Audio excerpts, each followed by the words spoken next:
Hello friends, welcome to one style cooking. நாம் இன்றைக்கி பார்க்க போகிற ரெசிபி என்னென்னு பார்த்தீங்கன்னா சேனக்கிழங்கு வறுவல் தாங்க.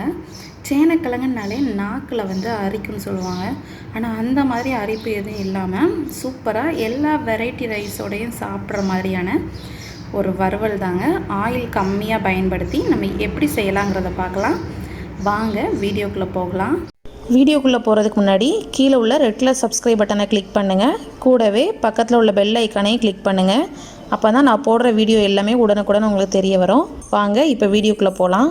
சேனக்கிழங்கு வறுவல் பண்ணுறதுக்கு நான் இதில் ஒரு 1/4 கிலோ போல் சேனக்கிழங்கை தோல் நீக்கிட்டு கட் பண்ணி வச்சுருக்கேன்.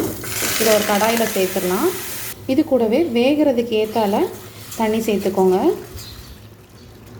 பாருங்கள், இந்த சேனக்கிழங்கு முழுகிற அளவு இருந்தால் போதும். இந்த கிழங்கு பார்த்திங்கன்னா நான் இந்த அளவு திக்னஸில் கட் பண்ணி வச்சுருக்கேன். அப்போ தான் நம்மளுக்கு இந்த வறுவல் நல்லாயிருக்கும். நீங்கள் எந்த ஷேப்லனாலும் கட் பண்ணிக்கலாம். இப்போ இந்த காய் வேகும் போதே இதுக்கு தேவையான உப்பு சேர்த்துக்கலாம். கூடவே கொஞ்சம் மஞ்சள் தூள். நிறைய பேர் சேனக்கிழங்கு சாப்பிடும்போது நம்மளுக்கு அந்த தொண்டையில் கரகரப்பு மாதிரி இருக்கும். அந்த மாதிரி கரகரப்பு எதுவுமே இல்லாமல் நார்மலாக ஒரு வறுவல் சாப்பிட்டா எப்படி இருக்கும் அந்த மாதிரி ஒரு டேஸ்ட் வரணுங்கிறதுக்காக கொஞ்சமாக இதில் புளித்தண்ணி சேர்த்துக்கோங்க.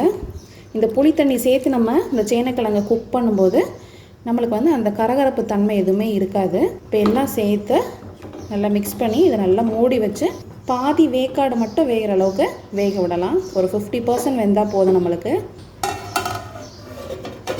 மூடி வச்சிடலாம். பாருங்கள், காய் ஓரளவுக்கு நல்லா வெந்துடுச்சு. இந்த அளவுக்கு வெந்தால் போதும்.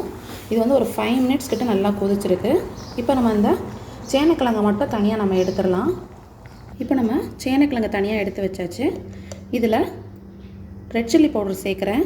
ஒரு 1.5 டீஸ்பூன் போல் ரெட் சில்லி பவுடர். நீங்கள் நார்மல் மிளகாத்தூள் யூஸ் பண்ணிங்கன்னா 1 டீஸ்பூன் சேர்த்தா போதும்.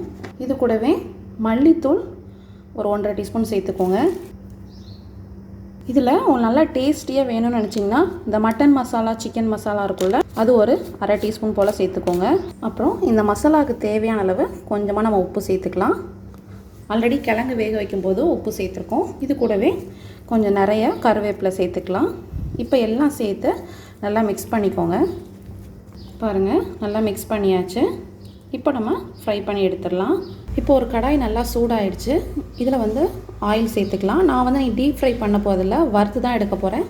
அதனால் ஆயில் ரொம்ப அதிகமாக சேர்க்கலை. இது கூட ஒரு 1/2 டீஸ்பூன் போல் பெருஞ்சீரகம் சேர்த்துக்கலாம். இப்போ இதில் நம்ம ரெடி பண்ணி வச்சுருக்க சேனக்கிழங்கு மிக்சரை சேர்த்துக்கலாம்.